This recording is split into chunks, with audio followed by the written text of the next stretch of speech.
Honorable Men Discord. A 15-year-old shot her boyfriend. She's claiming it was an accident. Let's talk about it. How you see yourself is how you perceived. I see a man strong, gifted, head strapping, never down on his knees, begging. Gotta make a way, even in my darkest hour. Say the odds against me was new. I would never cower. As always, welcome back to another episode. If you haven't already, hit the like button, hit the subscribe button, and by all means, if you have something you'd like to share pertaining to this episode, I'll see you in the comment section. So, a 15-year-old in Philadelphia allegedly accidentally shot her boyfriend in the head. Let's check out this news report, and then we'll speak about it after. Girl is in jail charged with murder. Police say she shot and killed her 17-year-old ex-boyfriend Monday afternoon in the Jenkintown section of Abington Township, Montgomery County. An autopsy revealing that he died from a gunshot wound to his head.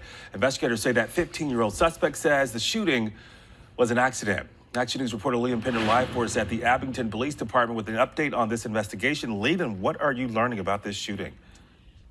Well, Gray, as you mentioned, that boy tragically shot in the head. Police say he died there at the scene. Authorities also saying the even younger shooter allegedly admitted to panicking, leaving the scene and not calling for help.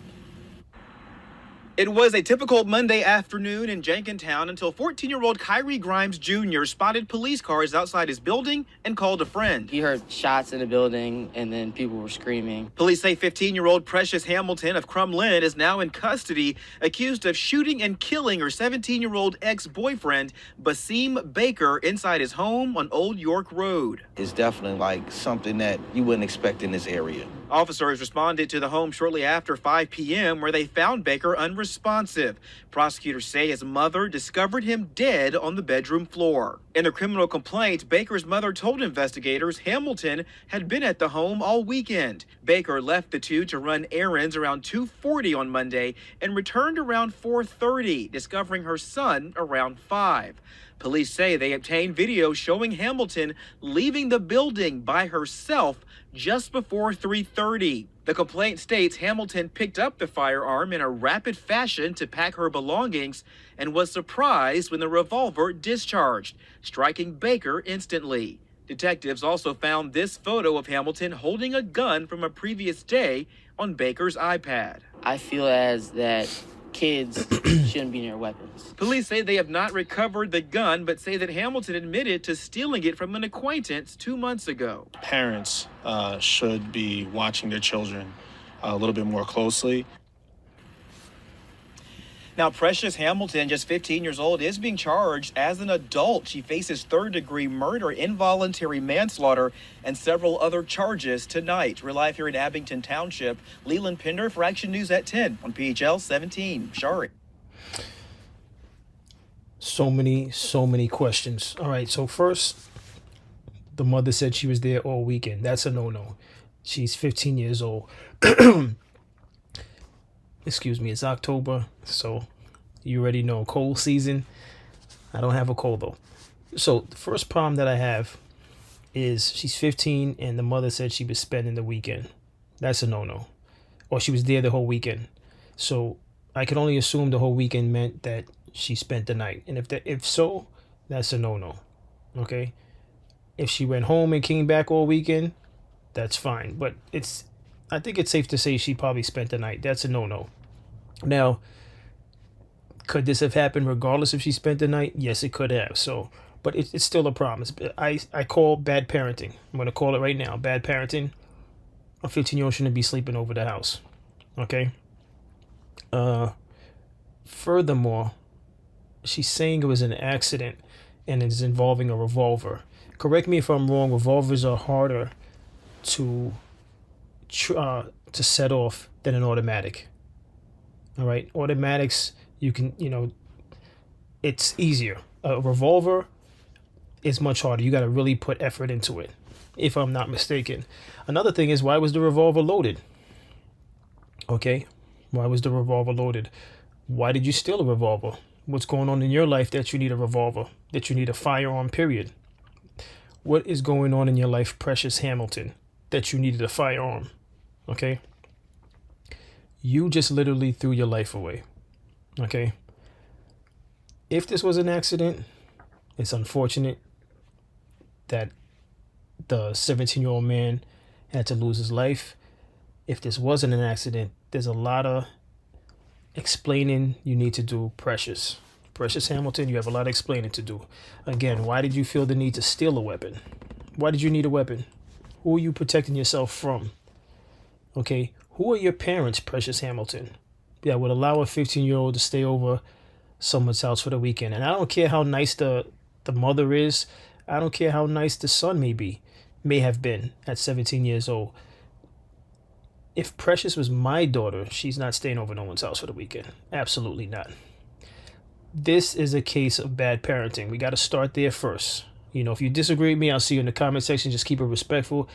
This is a case of bad parenting on both sides.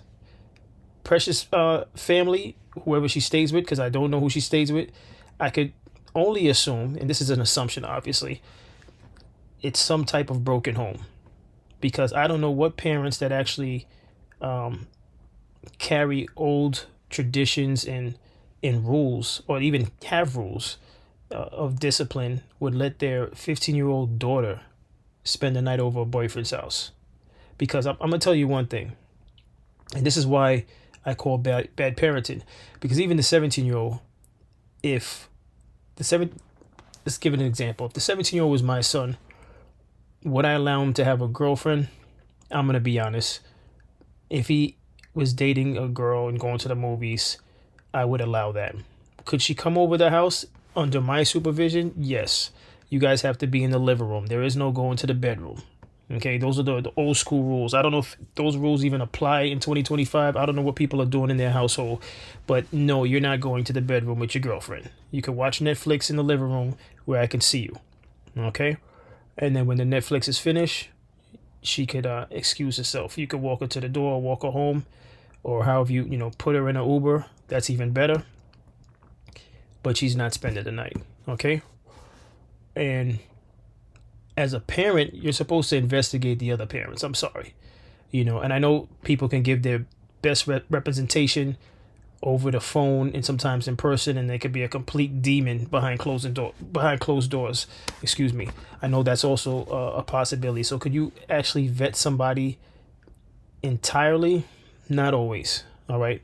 But if parents have conversations with parents, you could find out the other parent's occupation.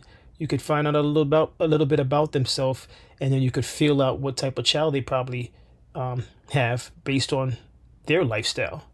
Now, don't get me wrong. Sometimes parents are reckless, and the child happens to be an A+ student. Those situations do happen. There's children that turn out to be A+ students, and they live in harsh conditions. Volatile domestic conditions. And they still blossom. Those cases do happen. Excuse me. But again, I call bad parenting on this.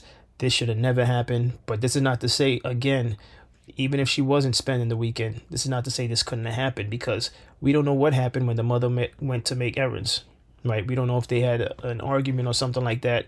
This domestic situations is so... There's always a number of reasons why domestic issues happen, but it usually just gets narrowed down to if one of the two found out that the other one was talking to someone else. It's almost guaranteed it's gonna head in that direction to some degree, or if it's a situation where the 17-year-old was looking to break up with her and she couldn't deal with that. All right. It's usually one of the two. You could challenge that in the comment section, but it's usually one of the two. There's other variables or things that may have caused this thing to go in this direction, but an accident, I call a lie. I call that a lie, especially when a revolver is involved. Again, I think a revolver is harder to discharge than an automatic, so I call a lie on that. And again, even if it was a situation where she took it out, she accidentally fired it, the question is, why did you take it out? Were you trying to show it to him and it accidentally discharged? If she says yes to that, the next thing I'm going to say is, then why didn't you remove the bullets? If you're stealing, and if she says, well, I don't know how to use weapons, then I'm going to say you shouldn't have been stealing weapons. What was your intentions for taking the weapon in the first place? All right. And this is just off the cuff. This is just common sense and logic that I'm using here. I call bad parenting. She has a lot of explaining to do. What are you doing stealing a firearm? Again, who are you protecting yourself from? Did her quote unquote boyfriend, was he aware of whatever she was fearing? Right? Was the mother aware of anything?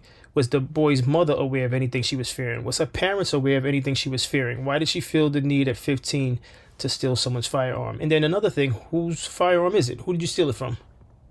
Is it registered? This is just going to be a cluster F. I'm not going to say the words. A cluster F situation. And unfortunately for her, she pretty much threw her life away. You know, good luck at this point. And she's going to need really good attorneys to prove that it was an accident. Because I'm not a lawyer. And the one thing that I would do if I was a lawyer, a prosecutor, I would actually test out the type of firearm, not the one that was actually involved in the case, but I would test out the trigger on a revolver, and then I would test out the trigger on a automatic, and I would start, that would be part of my the angle that I attack is you saying it's an accident, but it's not easy to pull the trigger on a revolver. But that's my thoughts on this. What's your thoughts on this? As always, I appreciate everyone for tuning in. If you haven't already, hit the like button, hit the subscribe button. And by all means, if you have something you want to say pertaining to this episode, I'll see you in the comment section. Other than that, stay honorable.